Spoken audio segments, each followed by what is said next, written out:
up. So it makes more fiscal sense to not go to permanent financing yet until the rates are more favorable. So there is a reason why we roll over notes. We're not the only one that does it. The county does it. Montgomery does it. Bridgewater does it.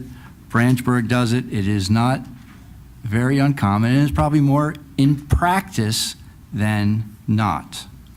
So, as the deputy mayor said, and I'll let someone guess, most of our debt are two very large purchases. One is the Mindell property, and one is the property that we are in agreement with the county in buying that we have not closed yet on because we are still waiting on a RAO. So until that happens, we can't. And that's all I'll say. Gentlemen, I'm sorry to take your time. No worries. And by the way, incredibly unflattering view getting from the back of my head. Just want to point that out. Budgets aren't easy. It's difficult. I respect the fact that you're trying to manage and create what you think is the appropriate budget overall. I do have a question regarding the surplus. So the surplus, it appears, year over year, is going down $1 million. It's going from $4.5 to $3.5 million. Is that accurate? So at the time, the 4.5 was told that it was probably too high by our auditor, so they suggest actually we bring it down. So it is coming down $1 million. Slightly, yes. By $1 million. So that $1 million of spending, because basically this budget is actually spending $1 million of savings, since you're going to end up the year with $1 million less in savings. Is that accurate? So it's not necessarily, when the money was put into surplus, as you know, over years, and put into, again, I'll call it the rainy day funds, right? So that surplus is used, again, to offset the increase in costs, the revenues, the loss of revenue in the construction, so that it was there and utilized to, and this year, to help minimize the burden of the taxpayer on the township. So is that a, yes, it is, the budget is spending $1 million of the surplus? I believe it's actually the opposite. It's the I opposite. believe the $4 million, for example, it was pulled out of reserve out of the surplus last year to use to balance the budget. This year, we're only pulling out $3 million. That's not what it appears on paper, so that's why I was asking for a clarification. It looked like the ending balance It's of a difference of surplus- $1 million, yes. And so if last year's surplus was 4.5 million, this year's surplus is projected to be at 3.5 million. There's $1 million The difference budget out is there. spending $1 million to supplement its appropriations. And I'm trying to. Well, it's actually and- supplement the revenue that we're not Right, it's receiving. revenue. So you're supplementing the revenue. Right, that we're not So receiving. therefore, we're spending $1 million more. Less. We're spending $1 million more than we're actually planning to bring in, because you're supplementing revenues. So you're spending down the surplus by $1 million. I'm just trying to clarify that. This year's budget utilizes $1 million of the surplus for its spending. To cover costs, yes. Yes. Okay, so next Right. year, if you're actually, so that's a structural deficit by definition. You're not deficit spending because you do have the money sitting in savings, but it's a structural deficit because it appears, and that's why I'm just trying to get clarification. Well, I think the CFO would be the one to provide the clarification. Right. Okay. Could the CFO provide clarification? Are you prepared? Come to the mic. You guys can share. Yes, we can. I know, I just mentioned that. So the surplus that we use to balance our budget, we only use the amount that we will regenerate in that same year. Right. So I don't know if that answers your question. So we're using $3.5 million in surplus. We anticipate regenerating that same amount this year. So Which is $1 million, but it's $1 million less than what's being, so therefore we're actually going to end up with $1 million less in surplus than the prior year. So we used 4.5 million in surplus last year to balance the budget. And we, instead of using that same amount and not being confident that we're going to regenerate it, we're using less to balance our budget. So and that's why I was asking for clarification. Let me re-ask my question then. we had a savings account, a surplus account. Its balance last year was $4.5 million. Is that No. approximate? Its balance was not 4.5 million. No, it was higher. So we don't use all of the surplus that we have available. We only use what we anticipate being able to regenerate. So Are we spending more money than we're actual revenues being generated? Because we're using surplus to help supplement the budget? no, Okay. no. So We anticipate regenerating that surplus. so surplus balance will be identical year over year. That's the ideal, yes. Is that what's in this budget? That's what we're anticipating, Okay. yes. And this year, we are generating 15% more local revenues than we did last year through our tax levies. Through the tax levy, yes, that's been increased, yes. So it's an increase of 15+%. In the tax levy. Okay. For the Thank you. municipal budget, that represents 13.5% of what people pay, right? Oh, you're talking Want to about make that overall- clear, their right? overall tax levy. Because people, if we're I got clear it. enough for Yeah, people, yeah, school budget's 65%, right? So we understand. got to make that clear. Yeah. Yep, Thank you. Thanks for answering the question. appreciate it. Thank you. Where am I here? Anyone else? Okay. Okay, good. So may I have a motion to close public hearing for 2024 municipal budget? Motion to moved. close. Second, somebody? Second. Roll call, please. Committeewoman Hand.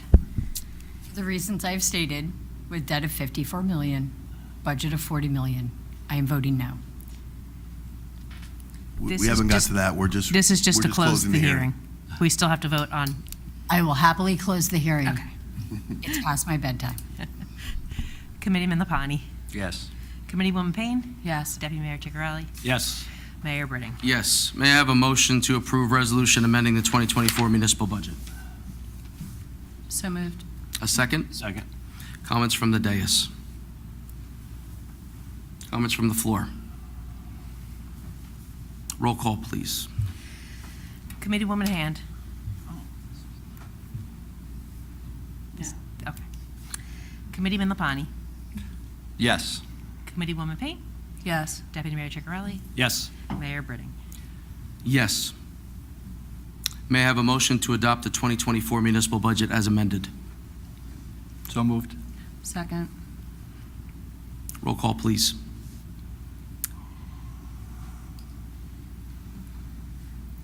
Committeewoman Hand.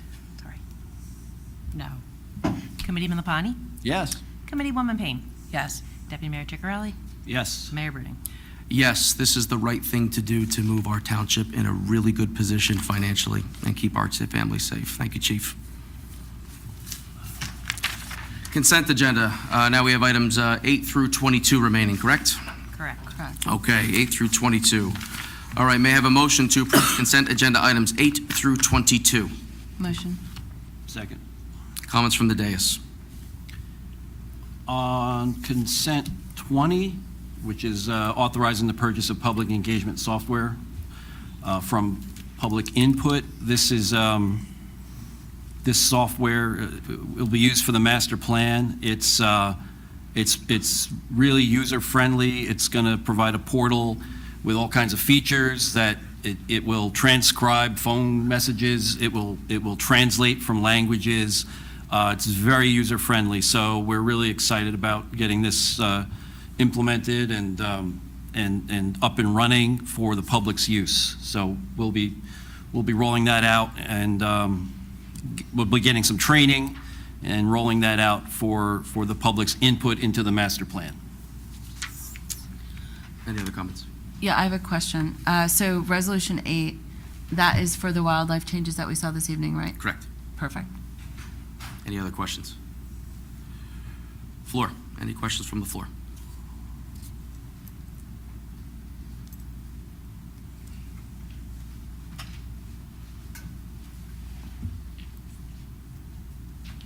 Maria Janusik, Hillsborough property owner, 2155 Camplain Road. In regard to consent 21, resolution to renew township liquor licenses for the 2024-2025 license term. in regard to license number 181032011-005. The licensee is Elmo Liquor LLC.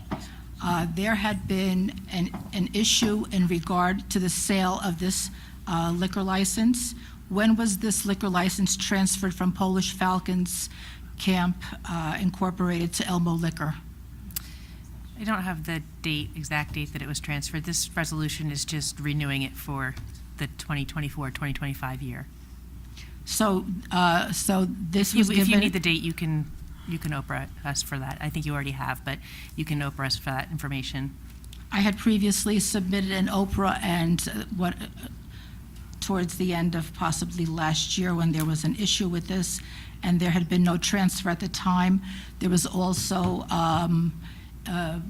legal work being done, and there were, the attorney, Walter Toto, had sent a letter to the director of the alcohol beverage control to, I believe his name is James Graziano.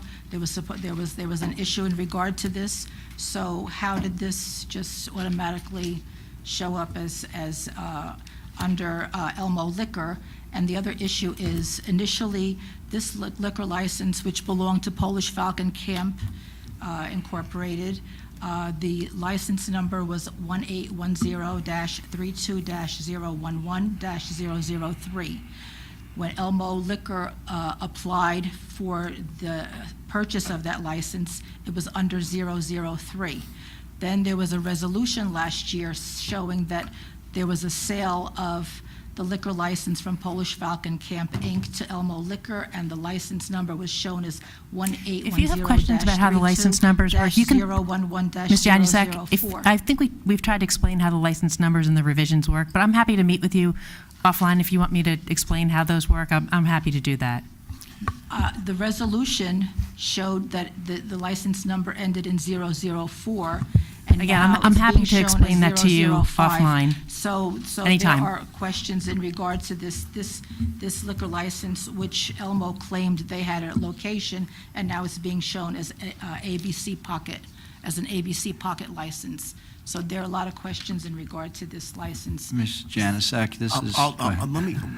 When she's done, I will update the committee and let you know exactly what's going on. Right. Okay, But because when you're done, let me know. Okay, because I believe also that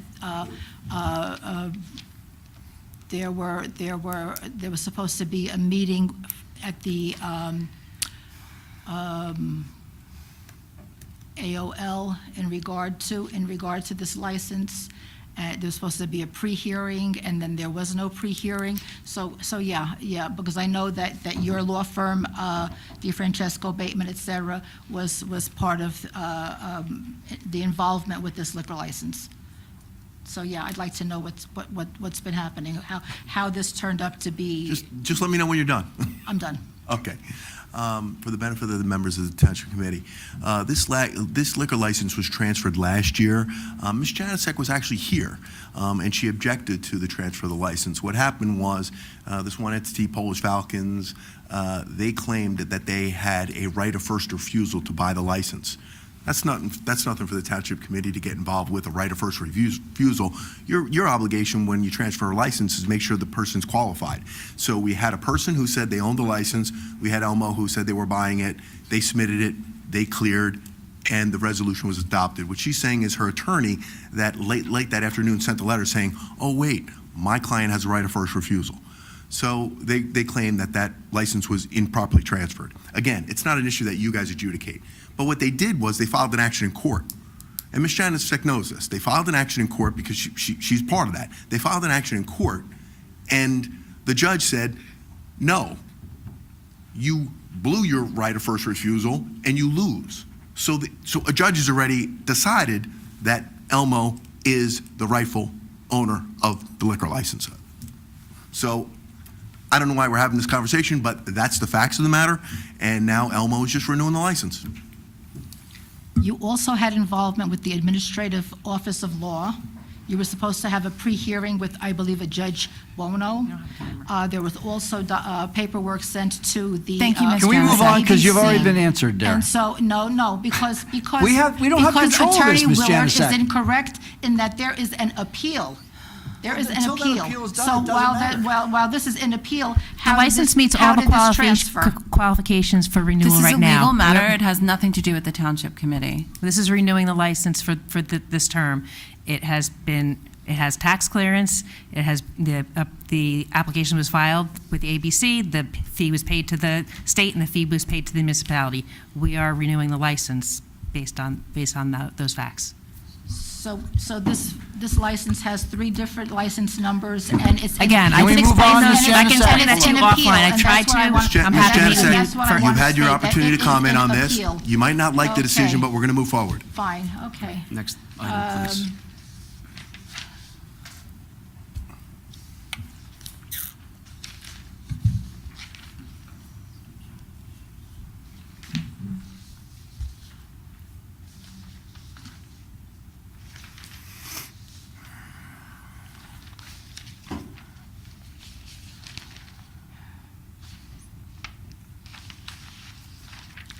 There were no papers in the back there, and the way things are given to me, it's very difficult to deal with this.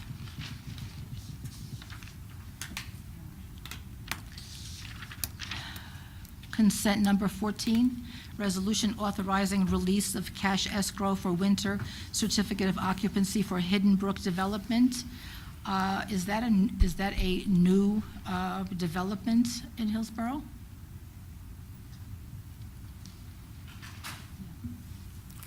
So no, but this is for releasing the cash bond that was placed on the account to guarantee completion of the certification of occupancy. So your question is it a new development? I don't believe this is not a new development. No, it's not.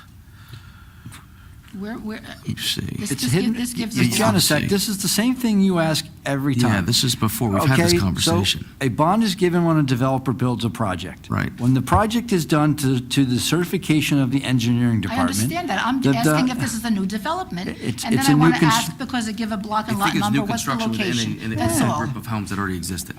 I don't know exactly where it is. They hit the block and lots there. If you want to go find down to the tax office and look it up where it is. But Well, it's the same. I'm asking, because it's a resolution here presented to the public, I'm asking. Okay, that's fine. And if it's- Committeeman Lapani, this always telling me, you're always asking, and you're always. You ask the same that's very- question, and the very answer rude, is always the Because I can do the same. same thing to you guys, and I don't want to. I want to be respectful, but I would also request respect you're- from you. When you Okay? So take my up the question time of was, the public is for the this a same new de- question that's answered like My question is this a the. new development? It might be. Does it matter? Is it yes or no? I don't know. Even if I do, it does. And if you did what? I You said, wouldn't tell even me? if it is, it could be an old development with new construction. I don't know. Okay. But so we can find out. Yeah, I don't know if it's 27 Jameson Way, it's Hidden Brook Development, the builder is TJC Communities. But again, this is nothing for us. The bottom line is, they posted an escrow because they got a certificate of occupancy and they still needed to do certain things. Now the township engineer is saying, okay, all the work's been done, we're clear, we're good to go, and we're leasing the money back to them. If you have questions about the actual development yourself, you can actually go to the township engineer's office any day, Monday through I don't want Friday. to know anything other than, is this new? I don't want to know what's Again, being if you done, want the how deep- many, whatever. Sure. You know, instead of giving an answer, you create the My- hoopla. No, If I no, may- my if I may- answer is based upon what's on the agenda tonight, and that is, an escrow was posted because a certificate of occupancy was given and everything wasn't done. The engineer is saying, now everything's done, give them back their money. So that's all we're here to do, is give them back their money. So Ms. if you have any Janusik? questions about it, Ms. Janusik, Who they are or if whatever, I you may, just want to give it back. if I may answer you? Yes. Upon a Google search, so this is from Google University, a private enclave of just 16 one-acre homes, sites in highly sought-after Hillsborough Township within the Somerset County ranked. It is in town. It does appear to be new. Whether they are built or going to be built, I cannot answer either, but it is a newer community. Thank you. And it's Googleable. You can find it right on the website. Thank you. You're welcome. I didn't have access to the resolution, You're so I wasn't welcome. able to look at it. No problem. Prior. Thank you. Sure. Consent number 11, resolution authorizing the tax collector to hold an electronic tax sale of unpaid 2023 taxes and other municipal charges through New Jersey Tax Lien Investors /realauction.com. How is this entity chosen to do the electronic tax sale? New Jersey Tax Lien Investors /Real Auction. How are they chosen for this? Mr. Willard, can you shed some light on that? Is there? I wasn't involved in the purchasing, that would be the purchasing agent, but I guess they do have a number of approved auction sites that go through the state, and this must be one of the approved auction sites. So who would be responsible for choosing them? Which That would be through our purchasing agent. purchasing agent? Is it Micah? Thank you. Can you hear me?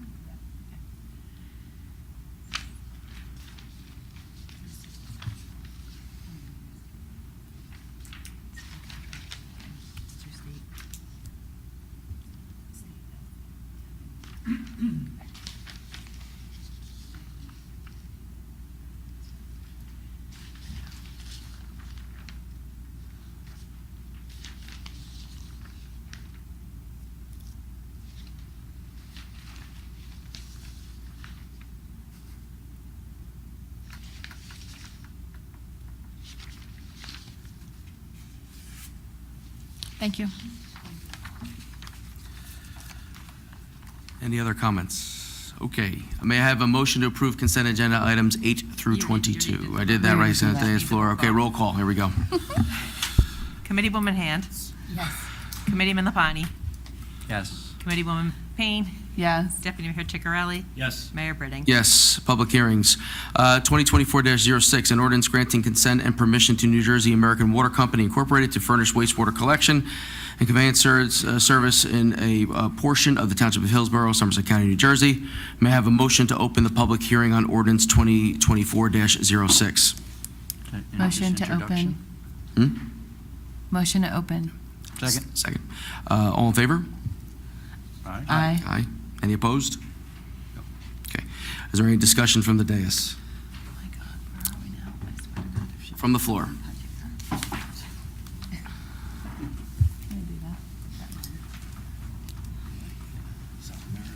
Maria Janusik, Hillsborough Township property owner. How is it that there is a section of Hillsborough that is serviced by Manville's wastewater system? Gravity. Can you expand, Mr. Willard? It flows downhill. It's better to always flow downhill than to be having pump stations or whatnot. So when this development was built way back when, they figured gravity was the best means to move the effluent. Okay, which development are you talking about? It is on the map there. I don't live in town, but I think it's one of the streets is Johannesburg or whatever. I don't know if you guys know the area. I think Ms. Janusik just opened that, so she does have the map. She has a copy of it, yeah. Okay. The map. So the map that you were provided based upon your open request, it's right here. Okay, So but it's that area right in blue. does it give the name of the development on there? On that map? It doesn't give a name of development. I don't know if it has a particular name, but there's various streets in there. But you have it right there. That's the map. That blue area. Right, well, that's why I was asking, what is the development? So I have some, and then is there another little section too? What is that? Where is that? Correct. The items that you see in blue are part of the Manville The map system. is in your hand. If you just turn your paper over. Surprise, okay.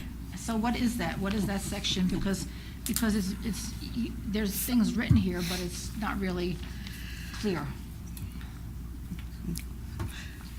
So the only reason why these properties are serviced by Manville's wastewater system is because of gravity?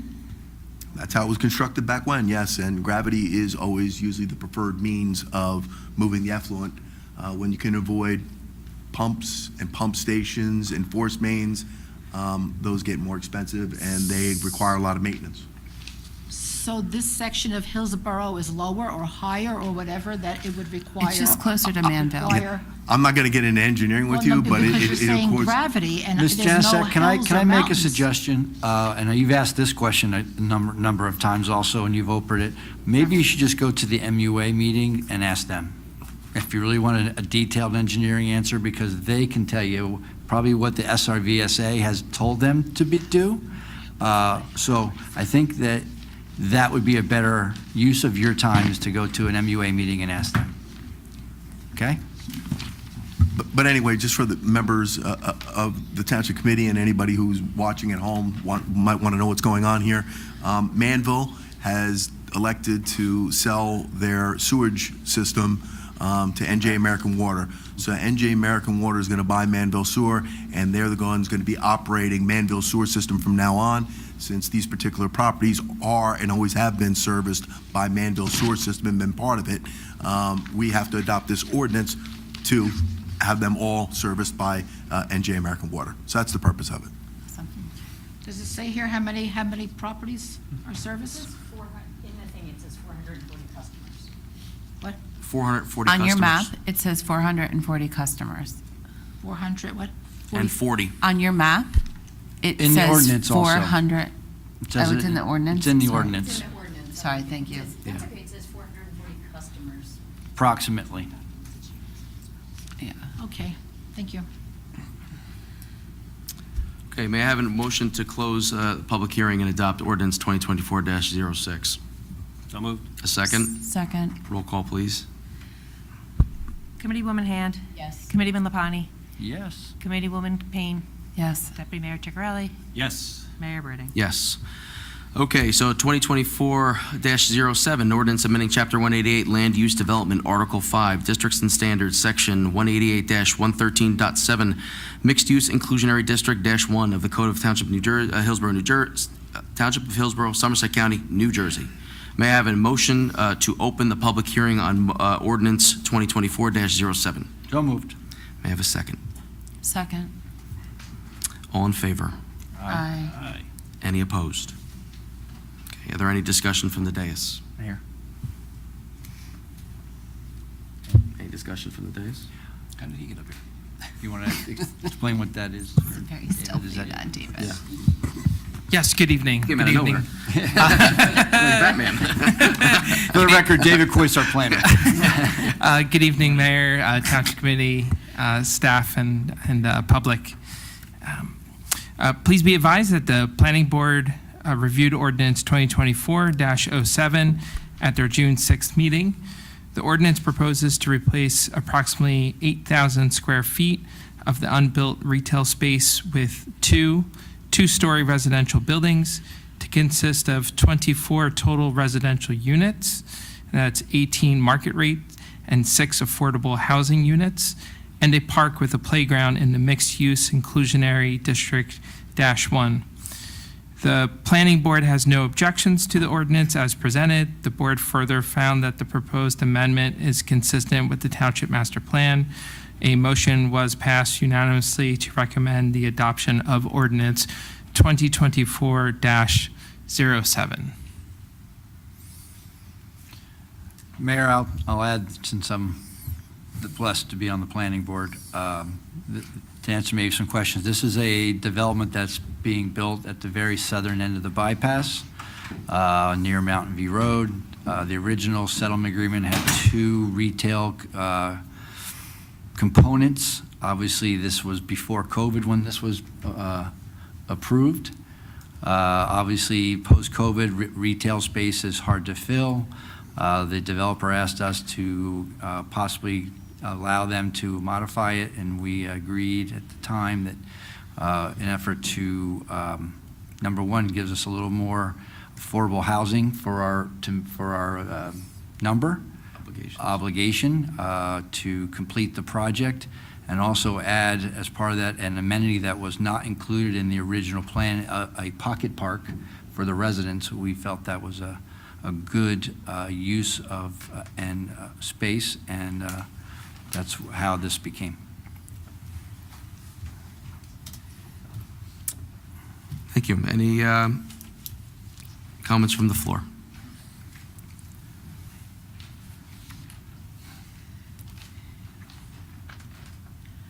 Maria Janusik, Hillsborough property owner.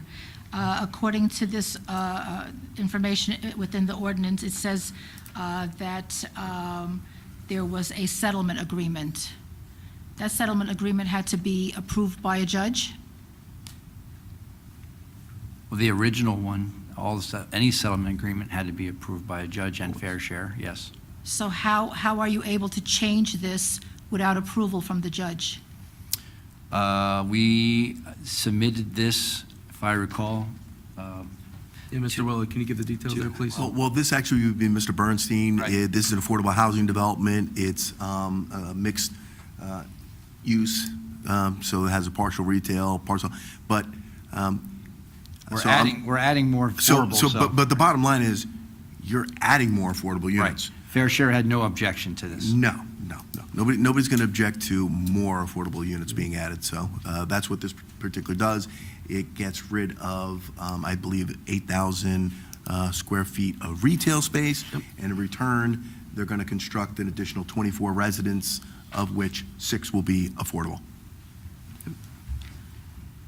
So you can do this without notifying the judge who originally approved what was in that settlement agreement. You can now just change it without any authorization from him. Again, it's not my purview. This is Mr. Bernstein, who represents the Township on the affordable housing. But to answer your question, I do affordable housing work for other townships that I represent, and I would have no qualms whatsoever not going back to the judge for any kind of settlement approval of something like this, because I'm constructing more units.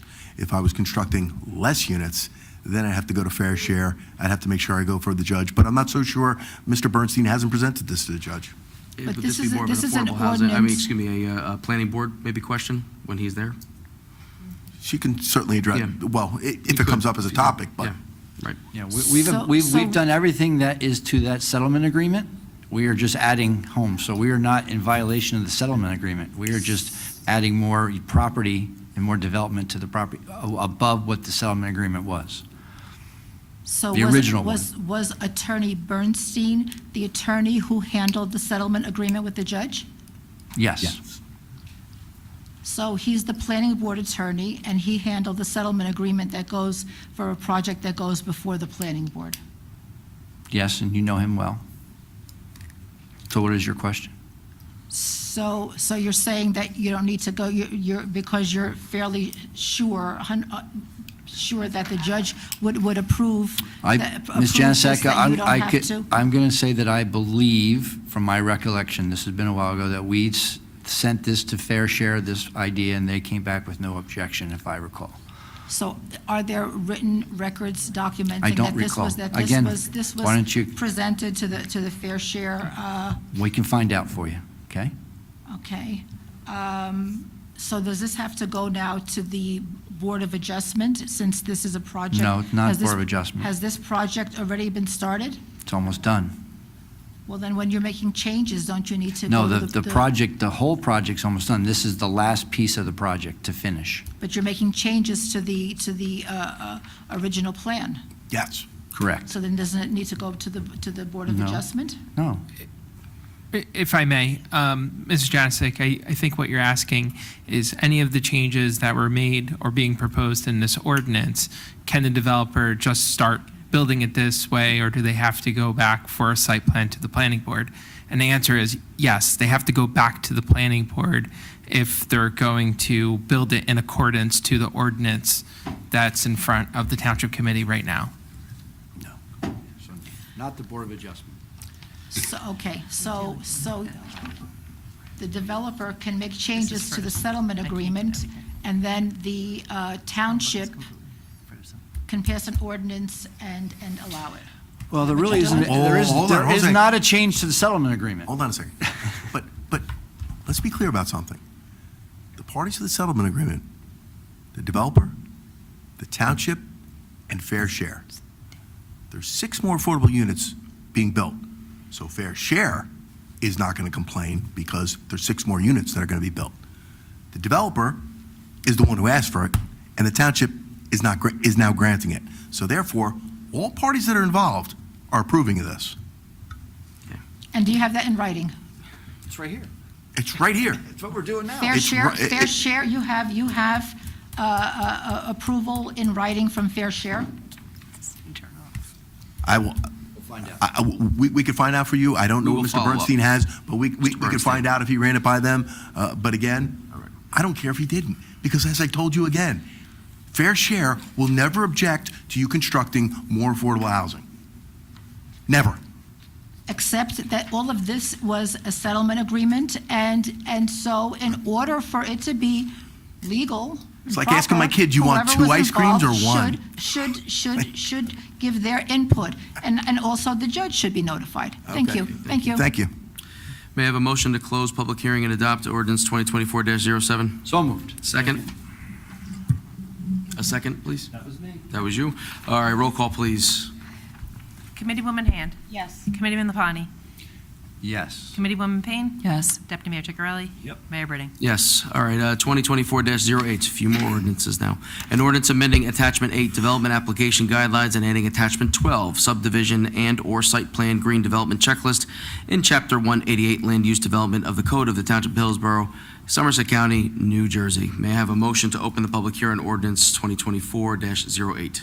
So moved. May I have a second? Second. All in favor? Aye. Any opposed? Any discussion from the dais? From the floor?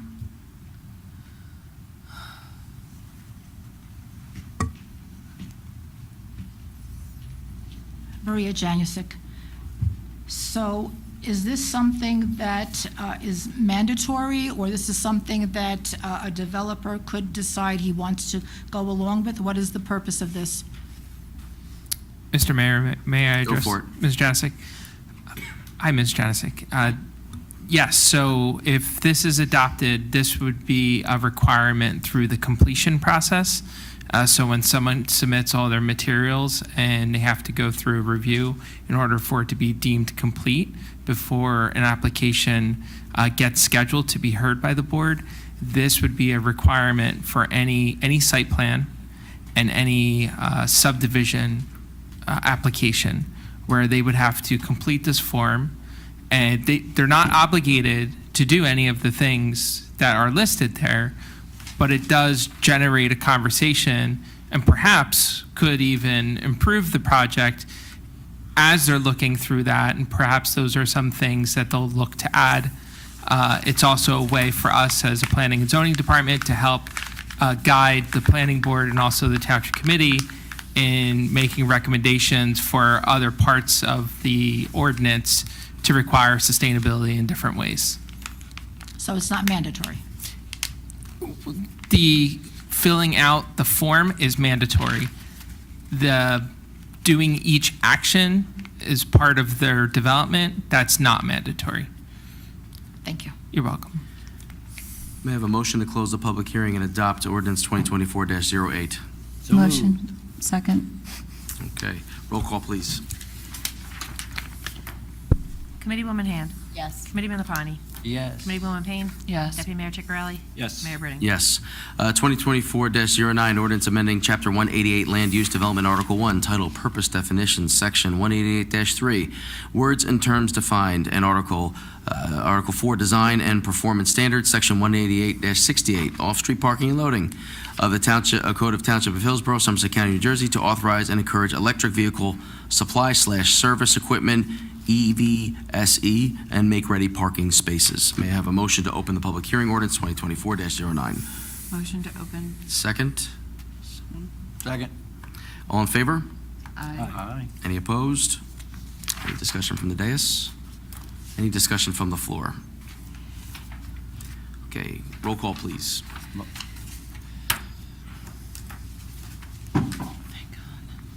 Motion to Motion to close and adopt. Oh, sorry, excuse Yeah. me.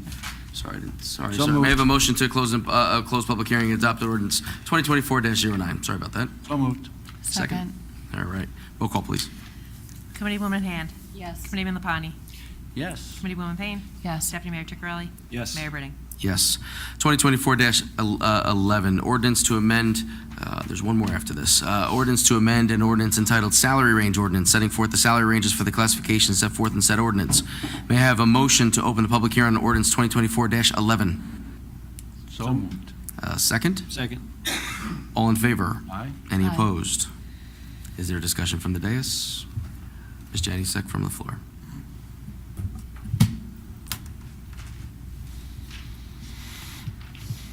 Maria Janusik, Hillsborough property owner. What's the number of this ordinance? 2024-11. All right, because it's not on here, so It's 2024-11. dash 11. Yes. Okay. Is this an ordinance that is presented every year, an ordinance to amend the ordinance entitled Salary Range Ordinance? Is this something that comes up every year? I can take that, Mayor. Go for it. So it normally comes out in January. However, there were some positions in meeting with the. I'm sorry. That usually comes out in January, but because we had some positions and my HR manager's in the back, and thanks for hanging out all night, appreciate that. So when we added a new position like Samantha Ball, we actually promoted her and backfilled that position. But because she's now going to be doing sustainability as well as the assistant planner, so it was a good opportunity for us to add some generic titles. There's nobody on here that's getting more money. There's no new hires. It just gives us an opportunity to say supervisor, because for years and years you had to be the supervisor of a department or a director of a department. So if we want to add or bring people in, we wanted to have that some titles that were more generic, because we can't have the same titles as union members. So if there's a title in a union, that title can't be the same in the non-union or different union. So we had an opportunity to clean it up now. Working with the HR manager, we decided this would be best for all the positions in consultation with the unions as well. So it's more of a cleanup. It gave us an opportunity because we couldn't bring in Samantha Ball as the economic and business, the assistant planner in sustainability, because it didn't exist. So you can't add a position to a salary ordinance that doesn't exist. So since we added her tonight, we said, why not clean up some of the other positions? And that's what we're doing. So there's no new head count, there's no new salaries. It's just cleaning up titles and calling people what they are, because people who should be an office manager was called like an office assistant. So that's not fair either. So we're calling people the right titles. When you have job descriptions that change year after year, like we don't use the word secretary anymore. So we just update the titles to 2024, and that's kind of what we're doing here. It's that simple. So was this ordinance amending the salary range ordinance? Was this, you saying that this was done earlier in the year, and this is like to just clean it up? Do it. We should have done Is that what you said? Yeah. This is just amending. Yeah, we're just amending it, that's all. New positions. Okay, so there were no changes to the minimum and maximum, other than just whatever I don't believe, person you needed to no, include? my HR manager is shaking her head no. I just want to make sure I'm correct, but there's nothing changed other than adding titles. So again, there's no new head count, there's no new money changing hands, it's just cleaning up some titles. Since Mhm. that prior ordinance. All right, Correct. Thank you. Thank you. May I have a motion to close public hearing and adopt ordinance 2024-11? Motion to move. Second. Okay, roll call, please. Committeewoman Hand. Yes. Committeeman Lapani. Yes. Committeewoman Payne. Yes. Deputy Mayor Ciccarelli. Yes. Mayor Britting. Yes. All right, last new ordinance. So 2024-12, an ordinance appropriating certain monies held by the Township of Hillsborough, County of Somerset, State of New Jersey for the purchase of various capital improvements in the amount of $1,631,221 in and for the Township of Hillsborough. Further consideration, public hearing will be held on July 6, 2024. May I have a motion? 16th. Oh, excuse me. July 16th, 2024. Sorry, it's late. May I have a motion to introduce ordinance 2024-12? So moved. May I have a second? Second. Roll call, please. Committeewoman Hand. Yes to introduce. Committeeman Lapani. Yes. Committeewoman Payne. Yes. Deputy Mayor Ciccarelli. Yes. Mayor Britting. Yes. Claims list. May I have a motion to approve claims list 2024-09? So moved. A second? Second. Comments from the dais? Comments from the floor? Roll call, please. Committeewoman Hand. Yes. Committeeman Lapani? Yes. Committeewoman Payne? Yes. Deputy Mayor Chigarelli? Yes. Mayor Britting? Yes. New business, I don't see any. So public comments for matters not on the agenda. Ms. Brake, please read the statement regarding public comment. The Township Committee welcomes input from the public. Please state your name and address, and please spell your name for the record. You will be given 1 3-minute allotment for your comments. Please understand that this public forum is not structured as a question and answer session. Comments are to be addressed to the mayor. Again, please keep your comments to 3 minutes. Thank you. Any comments?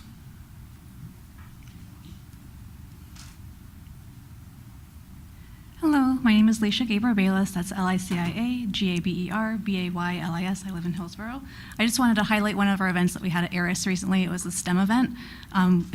Eris is usually a school for grades 5 and 6, or it is a school currently for 5 and 6, but we invited 4th graders also. And I just wanted to give a shout out to some of the volunteers that we had, including the Robo Raiders. We had probably at least a dozen kids from FTC and FRC. The Coder School in Montgomery, I just finally realized where their location is. It's just if you go down the bend, if you know where the CVS is, it's across the street from there in that other complex where Baba something is. And then the Star Lab was run by Mr. and Mrs. Neal. And Dr. Young, he's an anesthesiologist, and he was dissecting frogs, so everyone could see it. You could put your hand in. And I also wanted to give a shout out to our detectives. Chris Pelchek helped me coordinate this with Dylan Eli, Iman Tamar, and Brian Gorka, and they did a display of fingerprinting and talking about other things that were very interesting. I haven't shared any pictures on Facebook. Some had kids in it, so it's hard. Yeah. But anyway, I just wanted to give a shout out to that. I didn't get up fast enough at the Board of Ed meeting to explain this, so I thought I'd give a shout out here. Very nice. Thank you.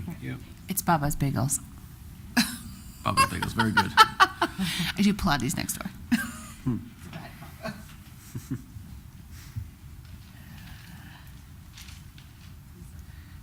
Maria Janusik.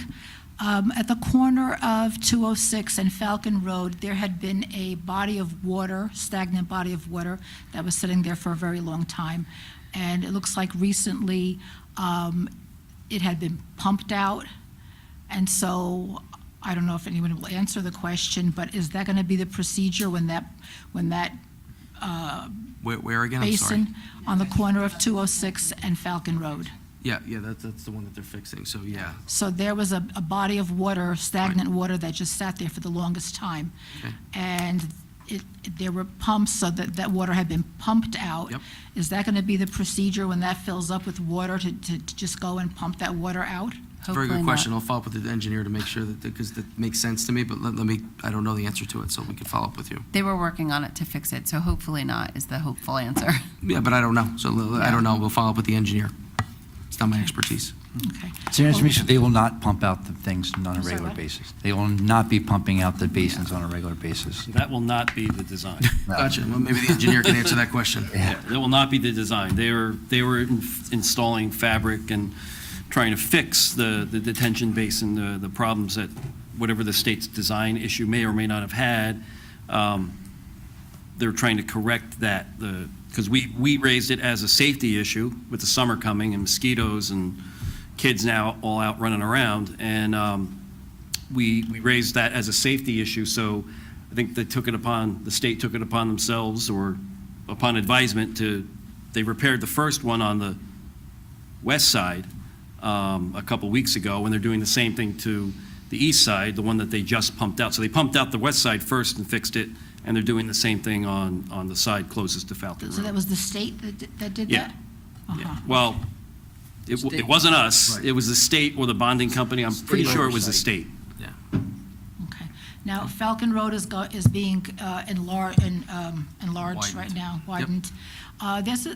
There's one property on Falcon Road that has a metal plate Okay. from the street to their driveway. I know which one you're talking about. Because there's water flowing under there. How is that road going to be widened with that issue of water under there? Could you speculate, Deputy Mayor? Mr. Well, Engineer?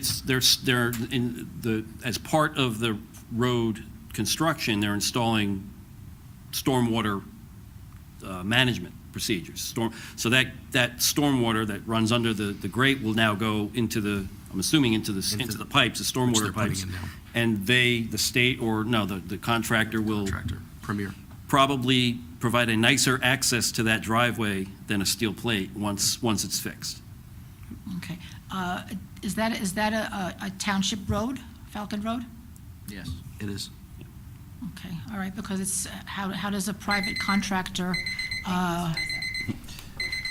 So to answer your question, it was part of an agreement with the builder to redo the road and put the light in at Falcon Road when the project was near completion, which they are doing now on their dime.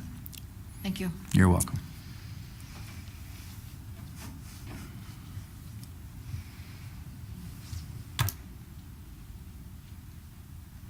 Michelle Kidd, 602 Boozer Lane. Michelle with one L, Kidd with two Ds. I'm going to throw way back to the beginning of the meeting and say that I'm addressing it to you, but Sure. I just want to say thank you for bringing up the donation to the veterans now being online. I was able to do that while we were sitting here during a break, and it was easy to use and wonderful. you. And so thank you for Thank you for continuing your to support support. it. Thank you. Thank you. May I have a motion to adjourn? Motion to adjourn, please. Second. Roll call, please. Committeewoman Hand. Yes. Committeeman Lapani. I don't know. It's only 10:35. Yes. Yes. Committeewoman Payne. Yes. Deputy Mayor Ciccarelli. Okay. Mayor Britting. Yes, good night, everybody. Thank you. It is... Thank you for ending us on a high. 10:34.